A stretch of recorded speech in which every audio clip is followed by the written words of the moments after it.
ഇന്ന് നമുക്ക് വളരെ സിമ്പിളായിട്ടുള്ളൊരു സെസ്വാൻ എഗ് ഫ്രൈഡ് റൈസ് എങ്ങനെയാണ് ഉണ്ടാക്കുന്നതെന്ന് നോക്കാം. അതിലായിട്ട് ഒരു പാനിൽ ഓയിൽ ചേർക്കുക.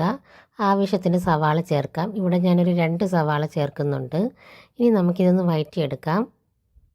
ജസ്റ്റ് ഒന്ന് കളർ മാറുന്നത് വരെ വഴറ്റിയാൽ മതിയാകും. ഒരുപാട് ബ്രൗൺ നിറം ആകാൻ നിൽക്കേണ്ട ആവശ്യമില്ല. ഇനി ഇതിലോട്ട് ആവശ്യത്തിന് ഉപ്പ് കൂടെ ചേർത്ത് കൊടുക്കാം. എന്നിട്ട് നമുക്ക് സോയാ സോസ് ചേർക്കാം. എൻ്റെ അടുത്ത് ഡാർക്ക് സോയാ സോസാണ് ഉള്ളത്, അതുകൊണ്ട് ഞാൻ വളരെ കുറച്ചേ ചേർത്തിട്ടുള്ളൂ. ഇതിലോട്ട് ഒരു 3 മുട്ട നമുക്ക് പൊട്ടിച്ചൊഴിച്ച് കൊടുക്കാം. പൊട്ടിച്ചൊഴിച്ചതിന് ശേഷം ഇത് നമുക്ക് നന്നായിട്ട് മിക്സ് ചെയ്തെടുക്കാം. അങ്ങനെ നമ്മളെ എഗ്ഗൊക്കെ ഇവിടെ കുക്കായി വന്നിട്ടുണ്ട്. ഇനി ഇതിലോട്ട് നമുക്ക് സെഷ്വാൻ സോസ് ചേർത്ത് കൊടുക്കാം. ഈ സോസ് നമുക്ക് റെഡിമെയ്ഡായിട്ട് വാങ്ങാൻ കിട്ടും. നമുക്ക് ഇൻസ്റ്റാമാർട്ടിലൊക്കെ ഈസി ആയിട്ട് അവൈലബിൾ ആണ്.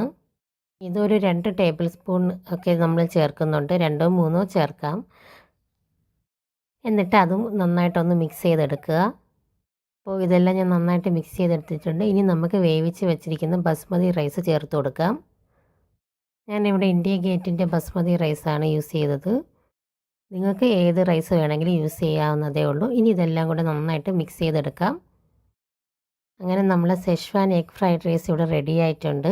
ഇനി നമുക്കിത് സെർവ് ചെയ്യാവുന്നതാണ്. അതുപോലെ കുട്ടികളുടെ ലഞ്ച് ബോക്സിലൊക്കെ പാക്ക് ചെയ്ത് കൊടുത്തു വിടാവുന്നതേ ഉള്ളൂ. വളരെ ഈസിയാണ് ഇത് ഉണ്ടാക്കാനായിട്ട്. രാവിലെ സ്കൂളിലത്തേക്കുള്ള തിരക്ക് പിടിച്ച സമയത്തൊക്കെ നമുക്ക് കുട്ടികൾക്ക് ഇഷ്ടപ്പെട്ട രീതിയിൽ എളുപ്പം ഉണ്ടാക്കി കൊടുക്കാൻ പറ്റുന്ന ഒരു റൈസാണ്. ലാസ്റ്റായിട്ട് ഞാൻ ഇതിൽ കുറച്ച് പെപ്പർ കൂടെ ചേർക്കുന്നുണ്ട്, ഒരു എരിക്ക് വേണ്ടിയിട്ടാണ്. നമ്മൾ ചേർത്ത സോസും എരിയുള്ളതാണ്, അപ്പോൾ കുറച്ച് പെപ്പർ ചേർത്താൽ മതിയാകും. താങ്ക്